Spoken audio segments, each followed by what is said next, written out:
wabarakatuh. Alhamdulillah wassalatu wassalamu ala Rasulillah wa ala alihi wa ashabihi wa man wala la haula wa la quwata illa billah.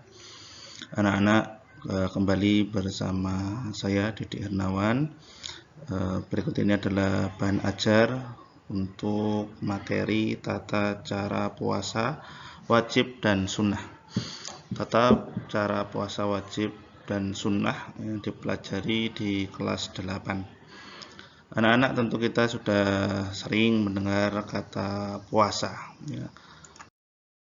Sendiri di dalam bahasa Arab itu dari kata siyam atau asyam atau as-saum yang artinya menahan diri.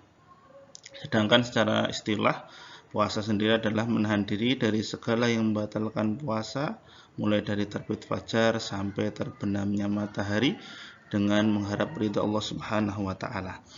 Tentu puasa dikatakan puasa kalau masuk kriteria-kriteria tersebut. Kalau tidak, maka tidak termasuk di dalamnya. Contoh, menahan diri dari makan, minum dan yang membatalkannya tapi tidak niat, ya. Maka hal itu tidak disebut dengan puasa.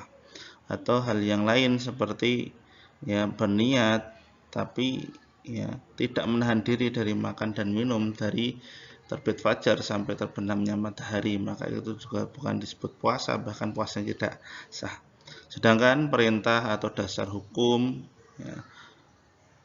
berpuasa yang bersifat wajib, yaitu puasa Ramadan, yaitu di surah Al-Baqarah ayat 183 yang berbunyi a'udzubillahi minasyaitonirrajim.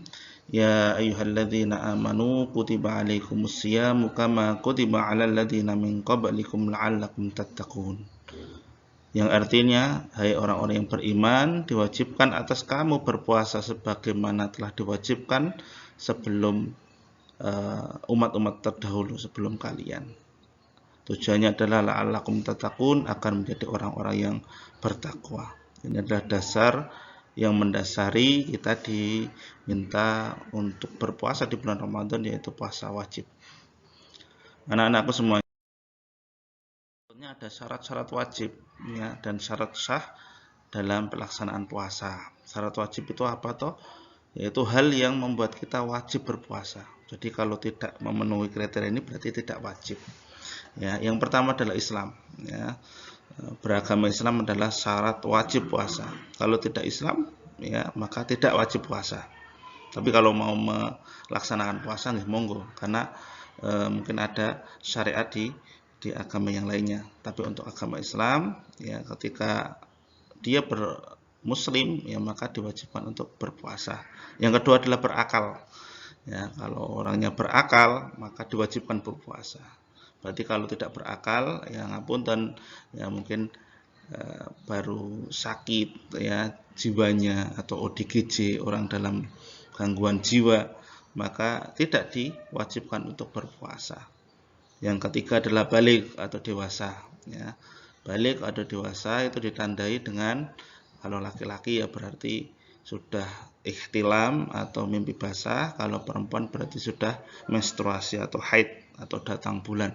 Maka kalau sudah mengalami ini, wajib hukumnya untuk berpuasa.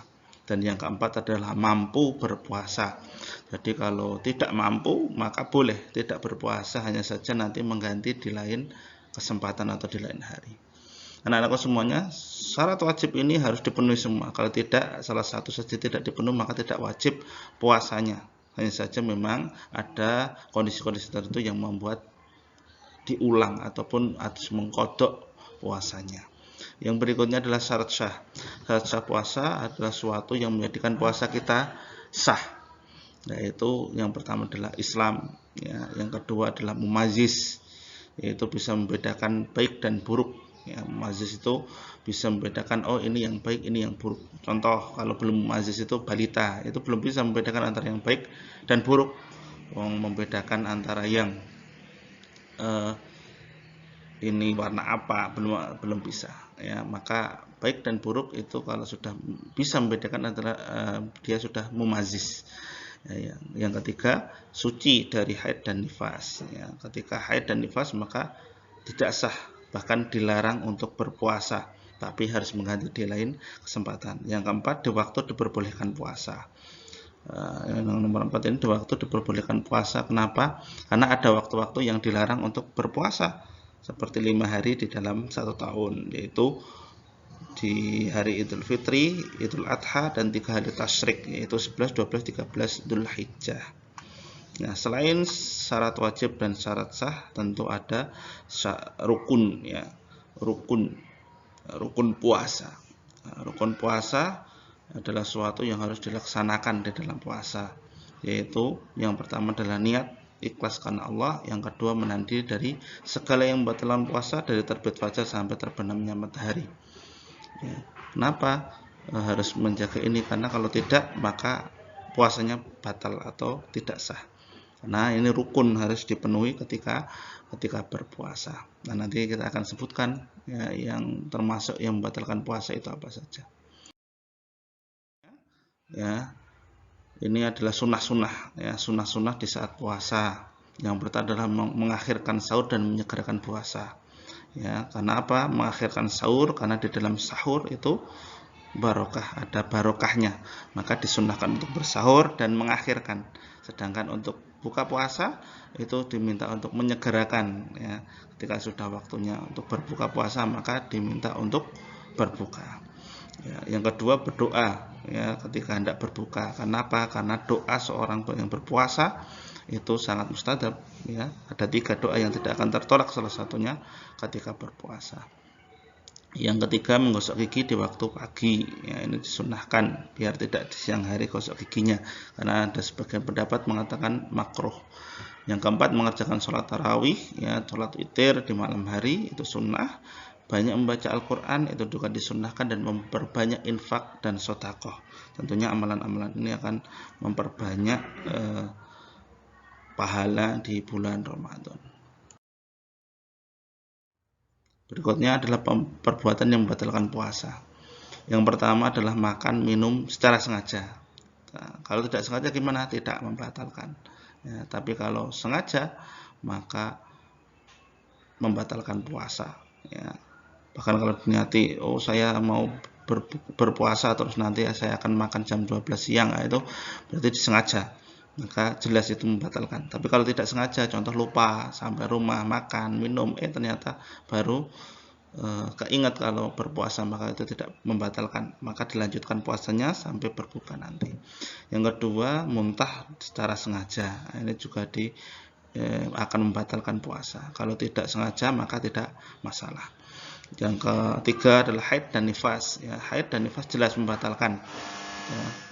Yang keempat, gila, ya, atau mabuk, ya, ketika seorang gila atau mabuk maka dia akan membatalkan puasanya, ya, dan harus, ya, diulang atau mengkodoknya. Yang kelima, keluar sperma karena syahwat. Nah, ini kalau sengaja, ya, kalau tidak sengaja seperti ikhtilam atau mimpi basah maka tidak membatalkan. Ya, yang keenam, bersetubuh di siang hari, ini juga membatalkan, bahkan ada kafarahnya, ya. Kalau sudah menikah dan bersetubuh di siang hari maka dia harus membayar kafarah, yaitu memerdekakan budak. Kalau tidak bisa berarti puasa 2 bulan berturut-turut. Kalau tidak bisa baru memberikan 60 makanan kepada orang fakir miskin, ya. Ini yang membatalkan puasa, ya, jadi harus dihindari ketika puasa. Dan hal-hal yang bisa merusak pahala puasa, yaitu bohong, bicara kotor, ghibah, bertengkar, itu juga bisa membatalkan puasa. Kenapa? Bukan membatalkan, ya, merusak, ya, merusak pahala puasa. Kenapa? Karena hal-hal ini bisa menjadikan kita dikurangi, bahkan dihilangkan pahala puasa. Jangan sampai kita termasuk dalam sabda Rasulullah, "Kamin shaimin laisa lahu min siyamihi lal ju'i wal atas."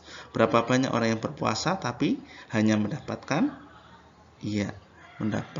lapar dan dahaga saja. Semoga kita tidak termasuk di dalamnya.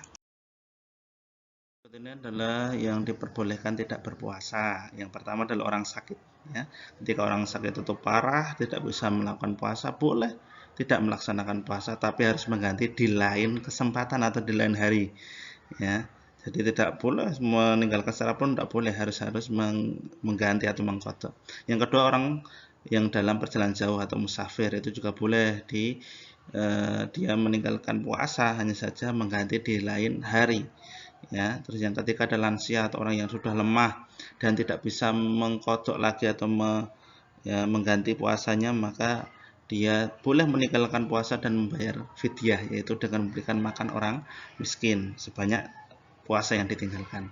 Dan yang keempat, wanita hamil, bersalin, menyusui, haid, ini juga sama, tidak berpuasa boleh, tapi harus mengganti di lain hari, ya. Jadi tidak serta-merta meninggalkan terus tidak mengganti, tidak, harus mengganti. Gitu ya anak-anak. Itu yang dapat kami sampaikan materi tentang tata cara puasa wajib dan sunnah, ya.